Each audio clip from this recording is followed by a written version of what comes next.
Olá pessoal, nesse vídeo nós vamos falar sobre um outro tipo de dado que nós já comentamos anteriormente, mas não tínhamos dado mais detalhes sobre ele, que é o array, ou também chamado de arranjo, ou também chamado de vetor. Basicamente, esse tipo de dado é um tipo de dado de referência, onde você pode considerar como uma lista de itens ou objetos. Okay? Digamos que você tenha, por exemplo, uma loja virtual e você tem aí uma quantidade de itens ou produtos para vender nessa loja. Então a gente poderia colocar aqui, por exemplo, let, nome do array, produtos, e toda vez que a gente vai começar ou iniciar um array, a gente pode colocar aqui o colchetes. Se nós colocarmos aqui os colchetes e não colocar nenhuma informação dentro, nós estamos iniciando um array como vazio. Ok? Se nós quisermos inserir produtos aqui dentro, a gente poderia ter feito isso já na inicialização ou depois de pronto, mas a gente vai ver mais para frente como a gente pode fazer isso.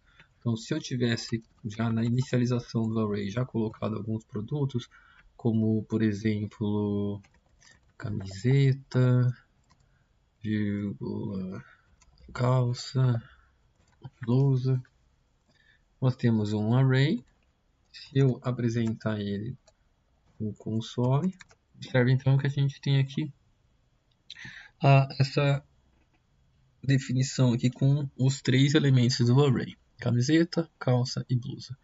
Só algo interessante é que cada elemento do array, então a gente está vendo que é uma lista de itens ou elementos, no caso de objetos, ele tem um índice. O índice é contado igual assim como a gente tinha na string. Lembra que o primeiro caractere de uma string a gente contava o índice dele como 0, o segundo como 1, assim por diante. No array, o primeiro elemento do array tem o índice 0, como se ele se encontrasse na posição 0 do array. E o segundo elemento na posição 1, depois na posição 2 e assim por diante. Aqui nós temos 3 itens nessa lista, então o tamanho do array é 3. Eu poderia explicitamente ter colocado aqui também produtos.length, da mesma forma que nós fizemos com o string. Ele ia mostrar então que esse array tem tamanho 3, e aqui são os índices 0, 1 e 2. Eu poderia também, pessoal, ter criado aqui um array de cidades, por exemplo. E aqui eu poderia colocar algumas cidades como Rio, Curitiba, Londrina, Salvador. E aqui deu um erro porque aqui estava marcado como produtos, eu não tenho mais esse array. Vou trocar aqui para cidades. E a gente tem então um novo array com 4 elementos, 4 itens. E aqui está na posição 0, 1, 2 e 3. Lembrando que se eu imprimir ou se eu exibir somente cidades, eu tenho aqui então meu array ou meu vetor com as posições 0, 1, 2 e 3, os índices 0, 1, 2 e 3. Aqui tem o nome de cada um desses itens. Eu posso acessar também, pessoal, utilizando um item diretamente. Se eu escrevo aqui cidades 0, ele vai exibir somente a cidade que está no índice 0. Se eu coloco cidade 3, ele vai exibir somente a cidade que está aqui no último índice. Se no lugar do índice, ao invés de colocar um número diretamente, se eu tivesse feito, por exemplo, cidades.length, que é o tamanho do array, menos 1, vai ser, ele tem tamanho 4, menos 1 é 3, ele vai continuar exibindo Salvador. Se eu faço o tamanho menos 2, vai ser 4 menos 2, que é 2. A posição 0, 1 e 2 está aqui, Londrina. Então eu posso colocar aqui algum valor, ou no caso estou colocando a propriedade de tamanho, subtraindo 2 unidades, para acessar uma posição específica do meu array utilizando um índice. Eu posso também, pessoal, trocar o valor de um índice do meu array. Eu poderia colocar aqui, por exemplo, cidades 1, que é a segunda posição do array, lembra que ele começa com 0, e eu coloco aqui, por exemplo, Caxias. Ctrl S, observe que agora eu tenho Rio, Caxias, Londrina e Salvador. Foi substituído Curitiba por Caxias. A gente sobrescreveu, escreveu por cima. Eu posso misturar tipos de dados num array também. Eu poderia ter colocado aqui cidades na posição 2, que seria a terceira posição do array. Vou colocar o valor 30, é um número. Então, a gente vai ter Rio, Caxias, 30 e Salvador. Aqui eu tenho string, aqui é um número, number, e aqui eu tenho uma outra string. O array pode ser de tipos de dados separados. Um array, pessoal, se eu colocar aqui dentro type of, vocês vão observar que ele é considerado um objeto também. Nós já vimos um vídeo sobre objetos.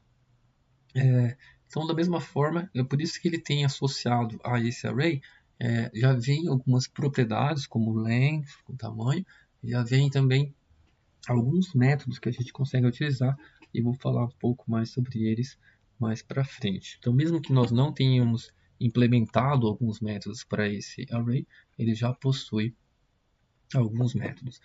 Nós podemos inserir dentro de um array, pessoal, também objetos. Aqui nós inserimos apenas strings simples, mas lembra que nós criamos objetos anteriormente, nós podemos fazer isso com um array também. Então, digamos que eu tenha aqui um array chamado jogadores, eu vou iniciar ele aqui com objeto. Lembra que para declarar um objeto, a gente criava aí as propriedades de cada objeto entre chaves e separado por vírgula.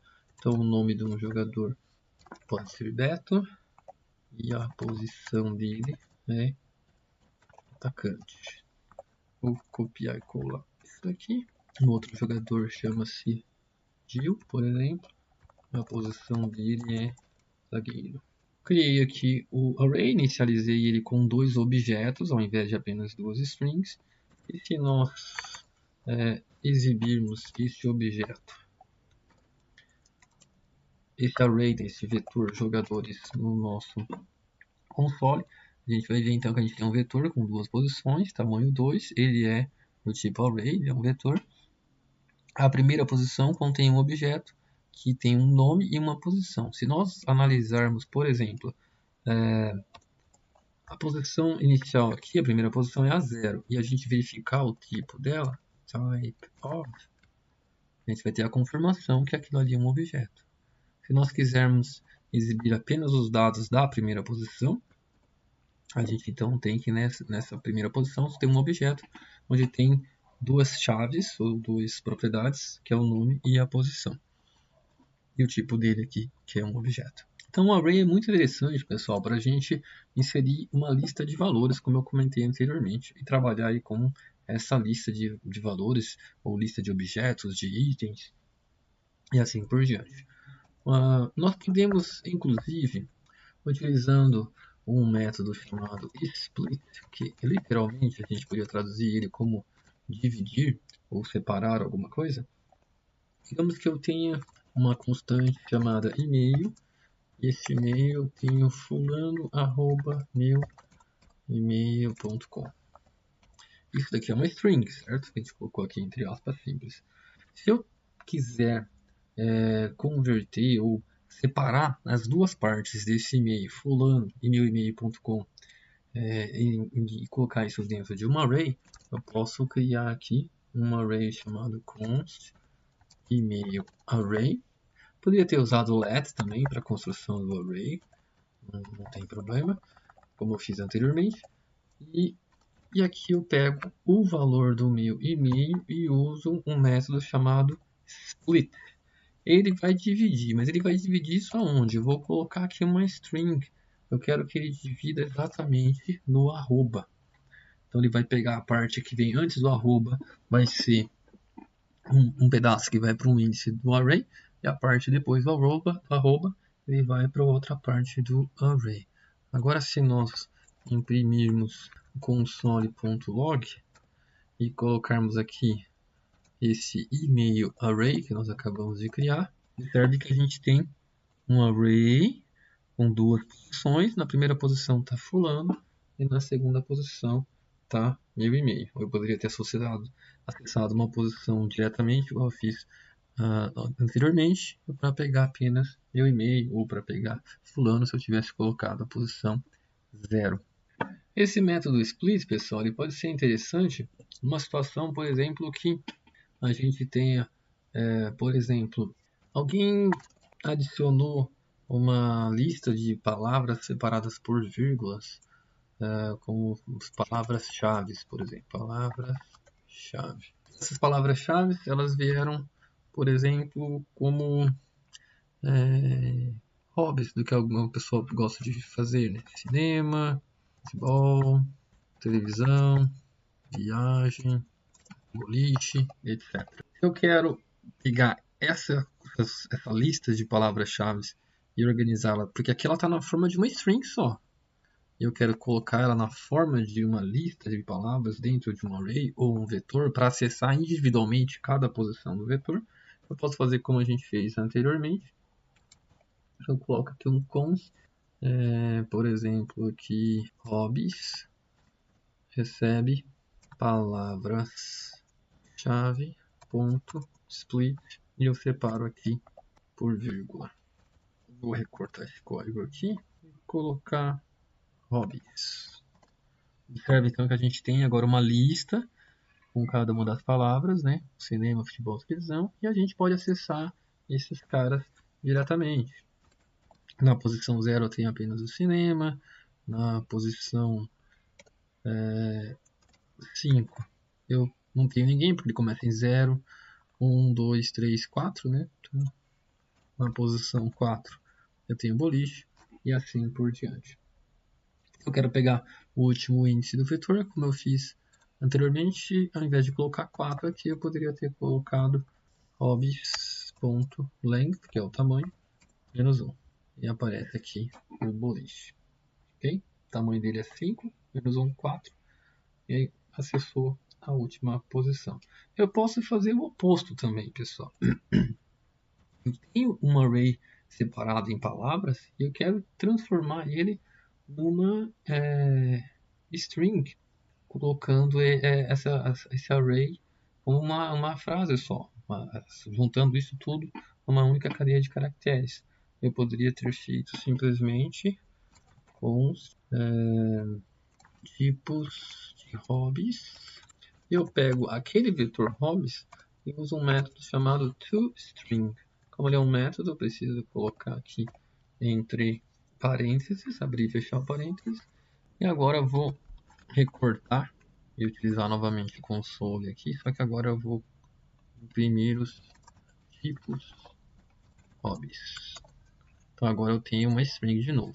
Aqui, se eu verificar aqui no type of, observe que isso não é um vetor, é uma string, nós convertemos aquele vetor numa string. Hobbies continua sendo um vetor, ok? Ele foi convertido para string, o resultado foi colocado dentro de tipos de hobbies, mas o vetor hobbies em si não foi alterado.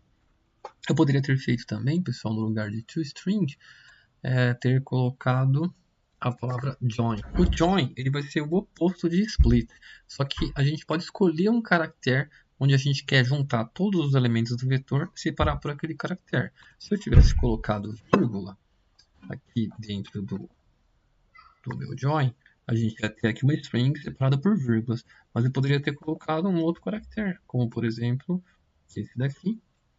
A gente tem uma string separada por esses caracteres. Então, o caractere que eu colocar aqui junto com o join, ele vai pegar o conteúdo do vetor, juntar tudo isso em uma string utilizando o caractere que a gente colocou como argumento. O resultado vem para dentro dessa constante e a gente pode exibir ela no console, como nós fizemos aqui.